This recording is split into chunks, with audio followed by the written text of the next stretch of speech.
నమస్తే అండి. Welcome to Ramanamma garden. ఇవ్వండి, ఇది మట్టి, ఇది పేడగెత్తం, వర్మి కంపోస్ట్, ఇసుక, కోకో పిట్ అండి. ఈ 5 కూడా కలిపి దాంట్లో కొంచెం నేను వేప పొడి ఉంటే వేసానండి. ఈ 5 కలిపేసి మొక్క పెడితే మరి ఇంకా చక్కగా బ్రతుకుతుందండి. చిగురించి చక్కగా మనకి పూత కాత బాగా ఇస్తుంది.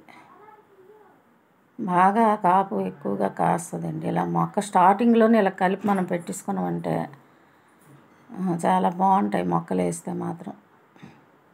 గోబ్రాకులు తెప్పించానండి ఒక 1/2 డజను. అందులోనే ఇప్పుడు ఈ కలిపిన గెత్తం మొక్కలకి వేసిద్దాం. కొంచెం ఆకులు మల్బరీ మొక్క కిందన వేసిన పెద్దది అయిపోయింది, రొమ్మలు కొట్టి, అలాగే దానిమ్మ మొక్క రొమ్మలు కొంచెం కొట్టానండి. అవి ఇవి కలిపి అడుగున వేసి ఆ తర్వాత గెత్తం అందులో వేద్దాం. ఎందుకంటే అడుగున వేస్తాను,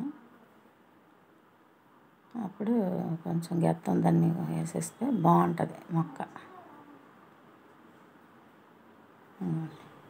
6 బ్యాగులకు వచ్చిందండి. ఇంత హెల్త్గా ఉంచుకోవాలి, లేకపోతే మనం అప్పుడప్పుడు పేడగెత్తం అది వేస్తుంటాం కదా, అవి వెళ్తుంటే బాగుంటుంది. వీడియోని లైక్ చేయండి, షేర్ చేయండి, సబ్స్క్రైబ్ చేయండి.